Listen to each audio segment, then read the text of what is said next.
یعنی وہاں پر waste bank میں بہت زیادہ حماس کا انفلوئنس نہیں ہے، پھر بھی جو بھی لوگ انفلوئنس ہوئے ہیں پچھلے 10-11 مہینے میں، اور جہاں ویسے حماس کا وہاں پر جو ہے رتبہ بڑھا ہے، تو لوگ ان کی سوچ سے جو جڑ کر القسام بریگیڈ سے جڑے ہیں، وہ اب اسرائیلی فورسز سے ویسٹ بینک میں بدلہ لیں گے، یہ کہنا ہے القسام بریگیڈ کا۔ بڑھتے سر آگے، القسام بریگیڈ نے اسی خبر کے ساتھ ایک ویڈیو جاری کیا اور اس میں لکھا کہ جو the response has come to you from the proud south of the West Bank, O sons of Judaism, and there is more to come۔ اور یہ کہہ رہے ہیں یہودیوں ہوشیار، اب بہت سے حملے تم پر آنے والے ہیں، کیونکہ انہوں نے حملوں کا ویڈیو دکھایا ہے حماس کی ملٹری ونگ نے، اس کے ساتھ یہ میسیج دیا ہے۔ اور یہ حملے ہوئے غزہ میں، رفح میں، بہت سی جگہ، خان یونس میں، دیر البلا میں، سب غزہ کے حصے، اور دکھایا کہ کیسے وہ اسرائیلی فوجیوں کو ٹارگٹ کر رہے ہیں چن چن کے۔ 46 سیکنڈ کی اس ویڈیو میں صرف ٹارگٹنگ ہے، یہ کئی ویڈیو کا جز ہے جو القسام بریگیڈ نے پیش کیا، دکھایا کیسے ملٹری ویکلز اڑا رہے ہیں، اور کہا کہ اب یہی حال تمہارا ویسٹ بینک میں ہونے والا ہے۔ دراصل یہ حماس کی طرف سے اسرائیلی فوجیوں کو ایک وارننگ ہے، اور اسرائیل کو، جس کی وجہ سے IDF کے جو فوجی ہیں ان کی فکریں بڑھنا لازم ہے۔ المائدین کی خبر ہے کہ PIJ یعنی کہ فلسطینی اسلامک جہاد، جو حماس سے بھی پرانا آرگنائزیشن ہے، ریزسٹنس موومنٹ ہے، اس کے ویسٹ بینک کے چیف نے کہا ہے کہ all factions to fight as one unit۔ وقت آ چلا ہے کہ القدس بریگیڈ، PIJ کا ملٹری ونگ، حماس کا القسام بریگیڈ اور باقی جتنے بھی فیکشنز ہیں، وہ سب مل کر ایک ساتھ اب جنگ لڑیں ویسٹ بینک میں۔ اب الگ الگ آپریشنز چلانے کی ضرورت نہیں ہے، ہمیں ایک بڑا بلو اپ کرنے کی ضرورت ہے، کیونکہ ورنہ یہاں پر حال غزہ جیسا ہی ہو جائے گا ویسٹ بینک میں اگر ہم الگ الگ لڑتے رہیں۔ اب ہمیں ڈٹ کر ایک آرمی کی طرح مقابلہ کرنا ہوگا۔ تو یہ چیزیں جو ہیں، جو بھی اختلافات تھوڑے بہت ہوں گے، فی الحال تو سب یہ لوگ فلسطین کے لیے لڑنے کا دعویٰ کر رہے ہیں، لیکن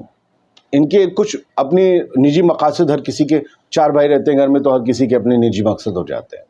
تو ان کا بھی کوئی مقصد ہوگا، لیکن پھر بھی یہ کہہ رہے ہیں کہ اب سب مقصد ایک کنارے، ہم ایک ساتھ مل کر لڑیں گے، تبھی ان سے صحیح سے مقابلہ کر پائیں گے۔ زائنسٹ فائنانس منسٹر نے خالد مشعل، جو کہ حماس کے بہت سینئر لیڈر ہیں، ان کے اسیسینیشن کا، ان کے قتل کی دھمکی دی ہے کہ آپ کو مار گرائیں گے۔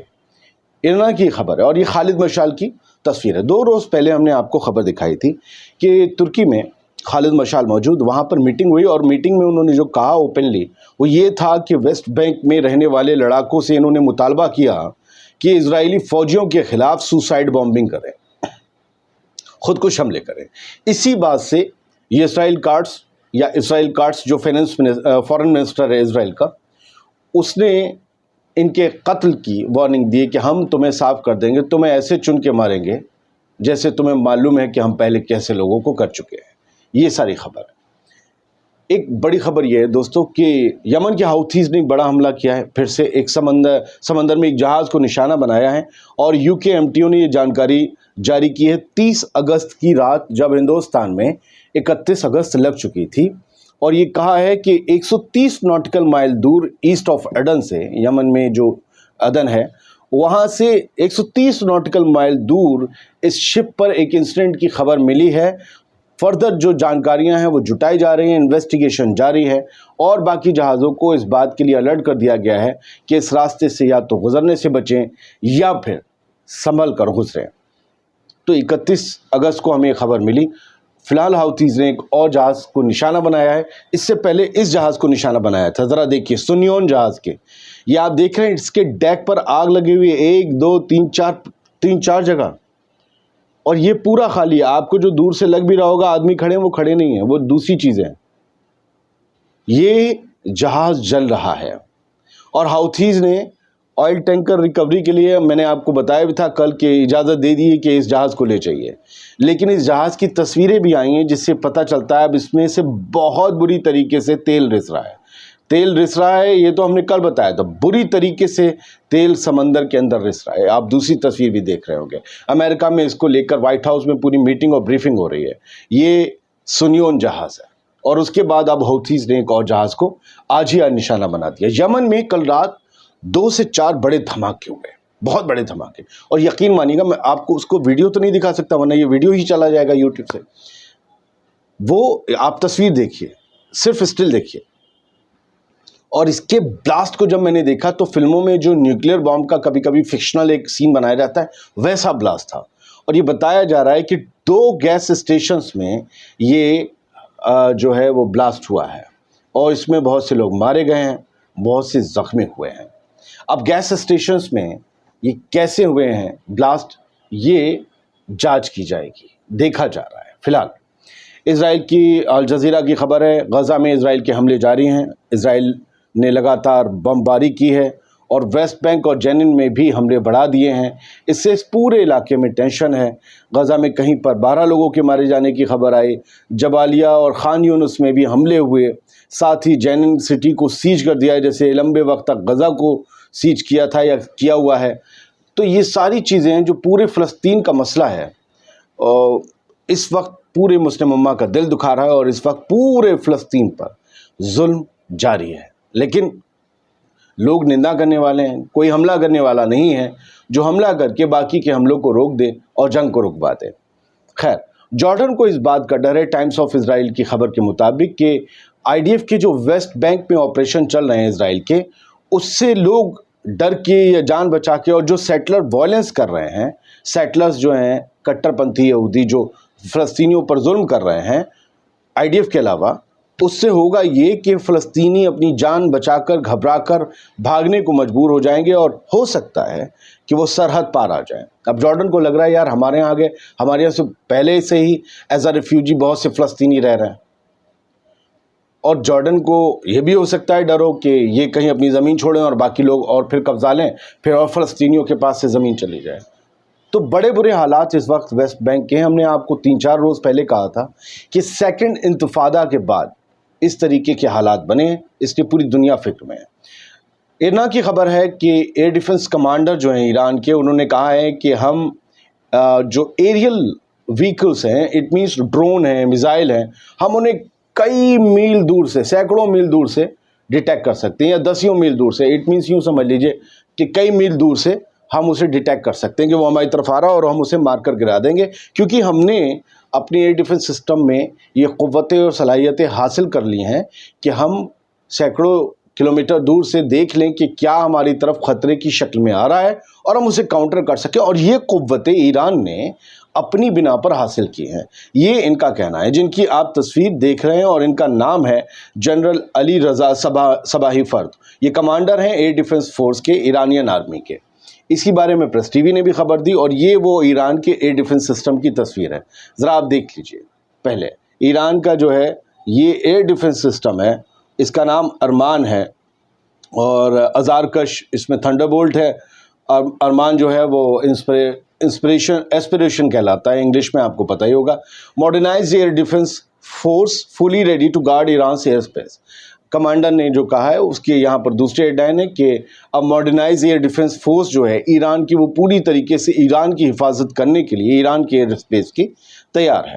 جرمنی کی بابا ایک خبر یہ ہے کہ جرمنی نے نائجر سے اپنی پوری ملٹری فورس کو نکال لیا ہے، ان کا پورا ٹنڈیرا اٹھ کر واپس جرمنی آ گیا ہے۔ کئی 6 کارگو پلین سے لگ بھگ جو ہے ان کے جو 60 ٹروپ اور باقی سامانات کئی ٹن کا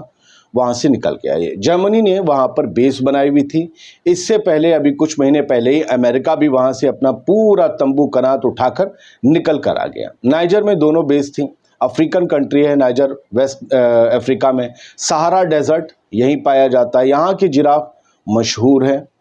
بہت غریب کنٹری ہے نائجر، اور جو ہے یہاں پر انہوں نے بیس بنایا ہوا تھا کئی اور کنٹریز کو کنٹرول کرنے کے لیے، اور بھی کئی وجہوں سے۔ لیکن یہاں کے جو لڑاکے ہیں وہ لگاتار کچھ ایسا کر رہے تھے جس کی وجہ سے انہیں دھمکی ملی، اور وہاں کی جو بھی قابض حکومت تھی انہوں نے پہلے امریکہ سے کہا تھا کہ آپ جاؤ، ہمیں آپ نہیں چاہیے، ٹھیک ہے، آپ کا ڈیولپمنٹ، آپ کی جو بھی باتیں ہمیں نہیں چاہیے، آپ جاؤ، آپ یہ سب کچھ اپنے یہاں کرو، آپ کے لوگ نشے میں پڑے ہوئے ہیں سڑکوں پر۔ زیلنسکی جو ہیں انہوں نے اس کمانڈر کو فائر کر دیا ہے، اس یونٹ کے جس کے ماتحت F-16 آتے تھے، جو امریکہ سے F-16 فائٹر جیٹ سب سے بڑے والے ملے ہوئے تھے، سب سے خطرناک دنیا میں مانے جاتے ہیں۔ خیر، اور وہ فائٹر جیٹ گر گیا، مار گرایا روس نے۔ تو انہوں نے کہا کہ مطلب یہ